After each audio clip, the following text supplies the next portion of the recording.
विद्यार्थियों, आज हम पॉइंटर की सीरीज में एक नया प्रोग्राम सीखने जा रहे हैं। Write a program to add two number using pointer. हम दो नंबर को जोड़ेंगे पॉइंटर की सहायता से। इसके लिए सबसे पहले हमने वो जो प्रोग्राम स्टार्ट करेंगे तो सबसे पहले हम वेरिएबल डिक्लेरेशन करेंगे a, b, c। इसके बाद ए बी और सी ये नॉर्मल वेरिएबल हैं, ये मैं आपको विगत पिछली क्लास में बता चुका हूँ। पी और क्यू ये हमारे दोनों पॉइंटर वेरिएबल होंगे। जब ये कोड कंपाइलर के द्वारा एग्जीक्यूट किया जाएगा तो मेमोरी में इस तरह से लोकेशन क्रिएट हो जाएंगी। ए, बी, सी, पी और क्यू ये हमारे वेरिएबल के नाम हैं, जो कि पहली लाइन के कोड है।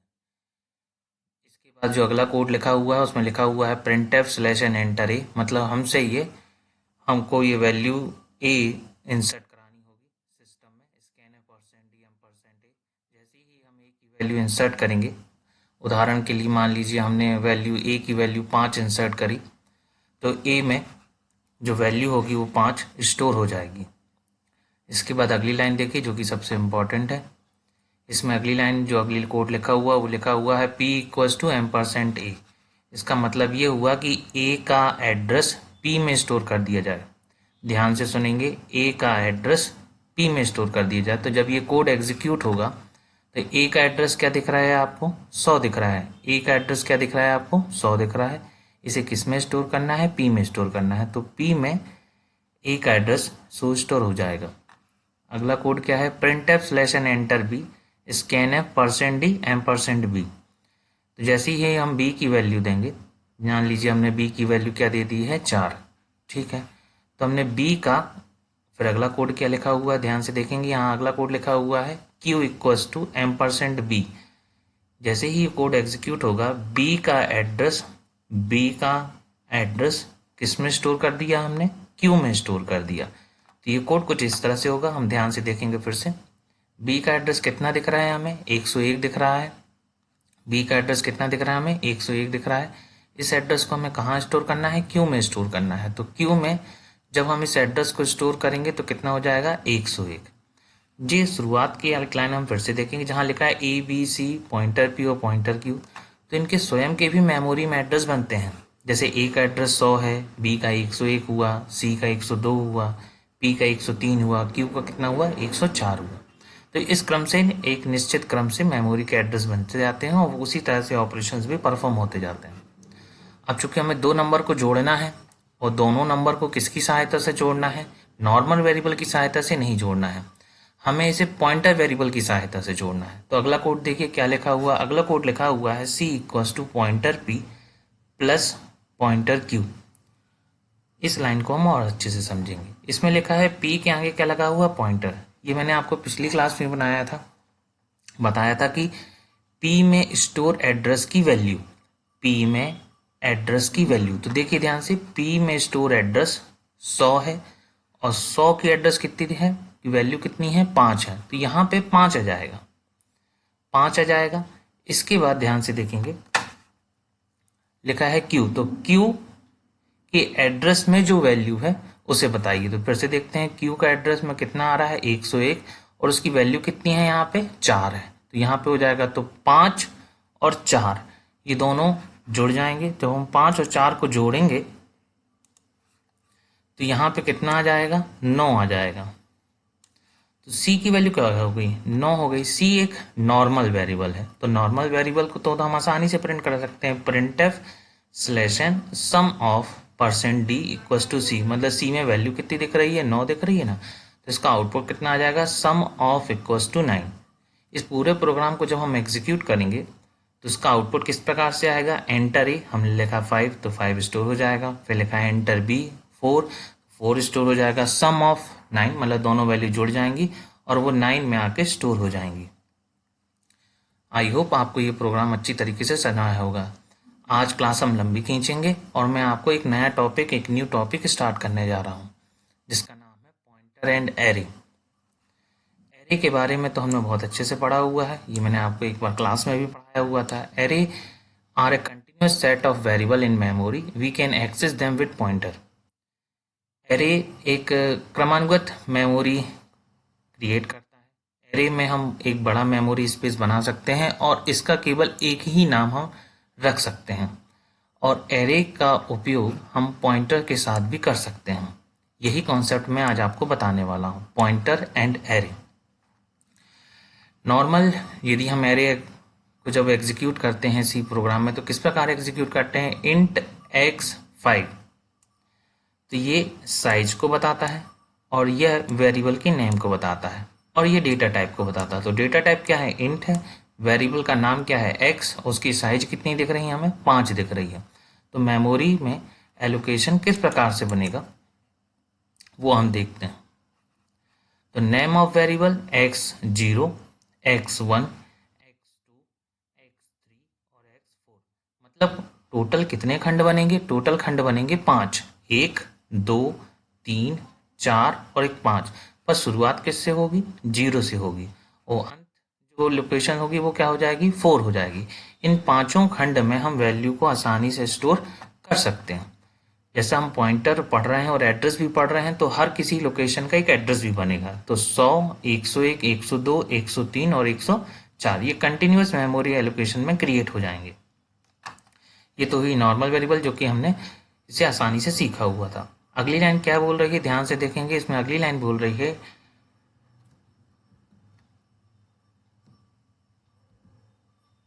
जी हाँ, एरे की जो फर्स्ट लोकेशन होती है, एरे की जो फर्स्ट लोकेशन होती है जिसमें हम ये एड्रेस दिख रहा हुआ है 100, इसे हम बेस एड्रेस कहते हैं।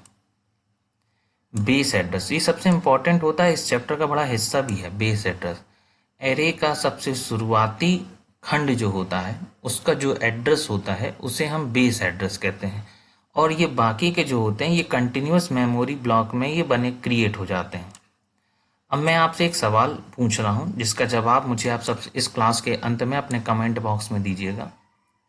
मान लीजिए एक घर में 5 कमरे हैं, एक घर में 5 कमरे हैं पर ताला सिर्फ पहले कमरे में लगा हुआ है और एंट्री यहीं से है। एक घर है जिसमें 5 कमरे हैं, एंट्री गेट में ही सिर्फ ताला लगा हुआ है, तो आप चोरी कितने कमरे में कर सकते हैं? इसका जवाब आप मुझे कमेंट बॉक्स में जरूर दीजिएगा पूरा वीडियो हो जाने के पश्चात। हम वापस टॉपिक में आते हैं।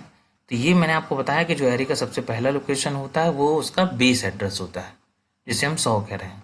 तो पॉइंटर में इसका यूज़ कैसे करते हैं, पॉइंटर में यूज़ करते हैं int pointer p equals to m%x0, मतलब एरे का जो बेस एड्रेस है, एरे का जो बेस एड्रेस है वो किस में स्टोर हो जाए, पॉइंटर में स्टोर हो जाए।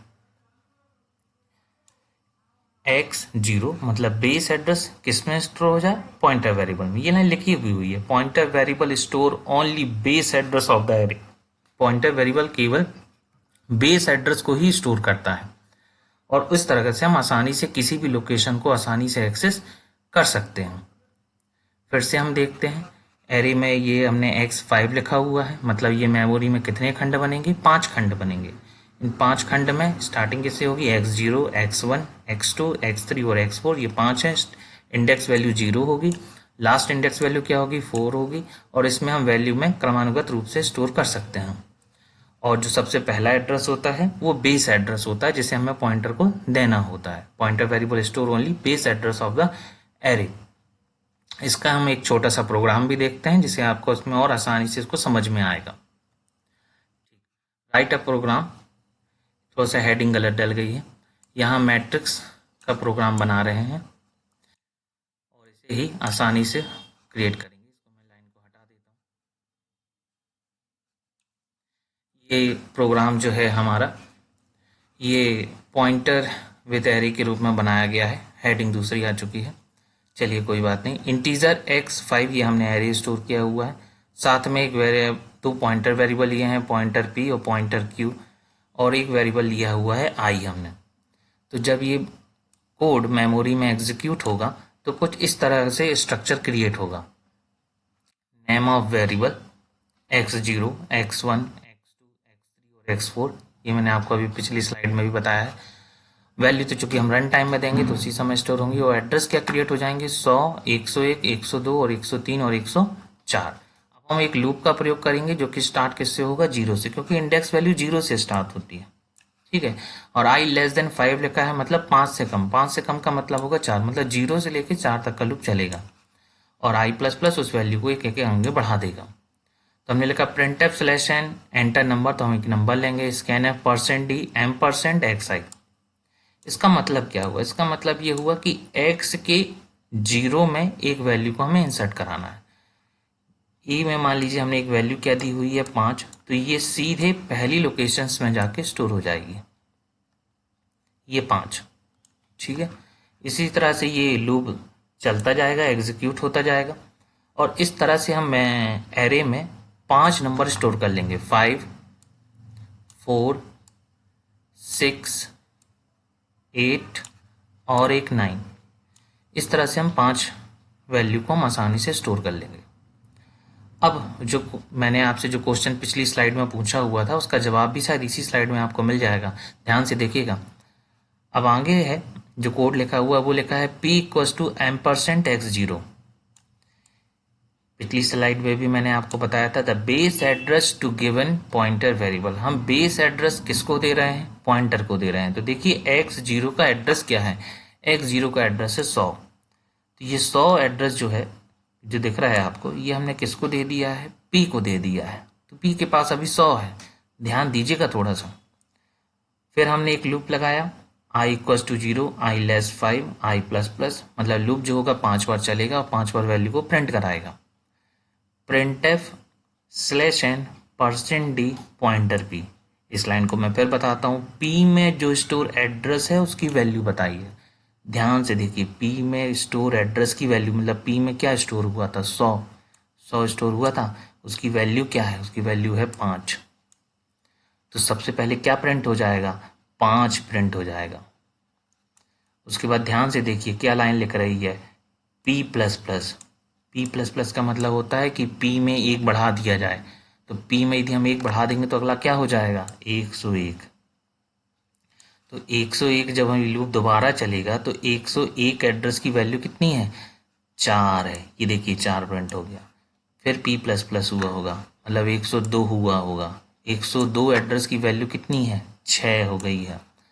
फिर p प्लस प्लस हुआ होगा, मतलब अगला एड्रेस कितना हुआ होगा, 103। तो 103 एड्रेस की वैल्यू क्या है, 103 एड्रेस की वैल्यू है 8। ये प्रिंट हो गया। फिर ऊपर चला होगा लूप, एक बार और एग्जीक्यूट हुआ होगा, p प्लस प्लस हुआ होगा। p प्लस प्लस मतलब एक एड्रेस और बढ़ गया, एक एड्रेस बढ़ने का मतलब 104 हो गया।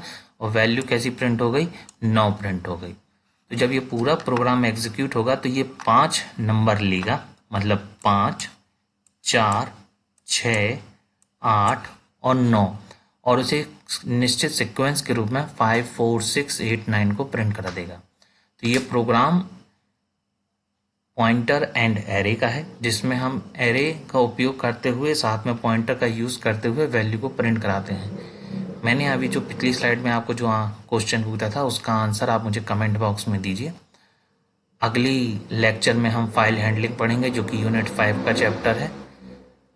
आप अपने सजेशन और कमेंट मुझे मेरे वीडियो के कमेंट सेक्शन में ज़रूर दें। धन्यवाद।